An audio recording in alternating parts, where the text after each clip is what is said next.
the local community is strongly urging the County Board of Supervisors to vote no. Boulevard is really defined by this incredible bouldered high desert landscape.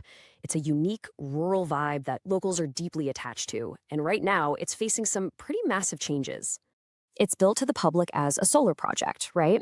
But the community notes its defining feature is actually an enormous 868 megawatt hour battery energy storage system. 868 megawatt hours makes this setup one of California's largest. And controversially, San Diego County hasn't even finalized the zoning rules for these exact types of facilities yet. A BESS uses massive battery banks to store grid energy. Since this is an evolving technology, it carries some serious unresolved questions, specifically around system failure and toxic emissions. They can catch fire, releasing deadly fumes.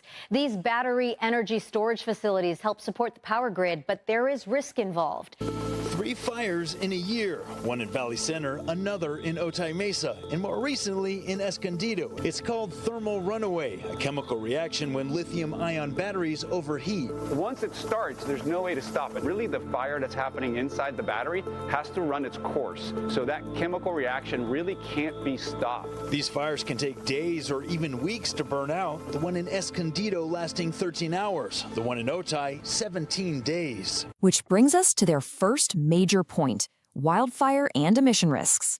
Pulling from Electric Power Research Institute data, that calculates a 16% annual probability of an incident for a battery facility this massive. Stretched over a 30-year lifespan, they argue that equates to a near-certain 99.5% probability of failure. The proposed site sits in a very high fire hazard severity zone. I mean, Boulevard has faced 3 significant wildfires in just the last 90 days alone. The recent Thorn Fire absolutely tore through nearly 700 acres of this specific, highly flammable landscape in under 2 hours. Their fear? A battery fire here could trigger a fast-moving catastrophe. So with fires threatening the structures, including homes, people are forced to evacuate. People are emotional at that point. Next up, Section 2, protecting the groundwater supply. Rural Boulevard relies 100% on well water. Because they sit over a fractured rock groundwater system, toxic runoff from a chemical leak wouldn't just stay put.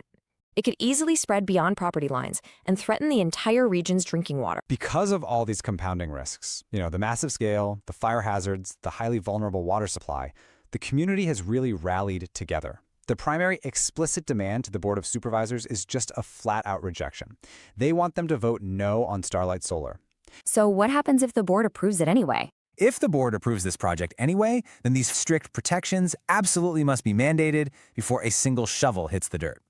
First, they want a truly independent atmospheric study of potential toxic plumes. They're asking the county to use rigorous outdoor modeling. They want conservative assumptions evaluated right at their property lines, so they know exactly what they'd be breathing in during an emergency. I would like to require an independent third-party verification on the figures in the plume analysis, or just make it the whole plume analysis. I heard there was a member of the public who said that this is revolutionary. When I hear revolutionary, I think new and untested a little bit, so we need to really be sure of ourselves that the plume analysis is legitimate. Second up, they're demanding defensible setbacks to protect their actual property lines, not just existing houses, so their future land use isn't ruined. They also want maximum separation between the battery containers themselves to keep fires from jumping from unit to unit. Third, they need ironclad groundwater protections. We're talking baseline testing before construction, monthly monitoring during the build, and testing every private well within a 3-mile radius. Plus, they want a legally enforceable remedy. Basically, if the water goes bad, the developer is legally bound to pay to fix it. Fourth, the project's construction water source recently changed. The community is demanding a full recalculation of transportation impacts. And that brings us to Section 4, the Community Impact Fund. The developer offered a $7 million fund. This is barely 1% of the project's estimated $500 million to $1 billion lifetime gross revenue.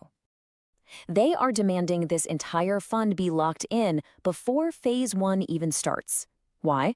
Because the noise, dust, one-lane road delays, and potential property value drops hit Boulevard on day one. Obviously, there's a real need in this community, and $900,000 initially doesn't seem like that much money to me. I wonder if you'd be more flexible in redistributing your funding between Phase 1 and Phase 2. On a large project like this that you've been working on for many years. It certainly seems to me it'd be a goodwill gesture on your part to the community. I work on a lot of large commercial projects, and I think there's probably room in there to be more. We can do that. Thank you. Which brings us to the big picture in Section 5, the rural siting precedent. Whatever happens in Boulevard sets a firm precedent for acceptable risk across the rest of San Diego County's rural backcountry. It imposes enormous costs, but does not make the community whole. The community is left sort of holding the bag on something that benefits others, and they're holding the costs. And I think this is the kind of environmental injustice that I think we fear when we look at big scale energy investments. You know, for too often, we've allowed affluent communities to step on smaller communities, weaker communities, and that's not fair, and it's not right.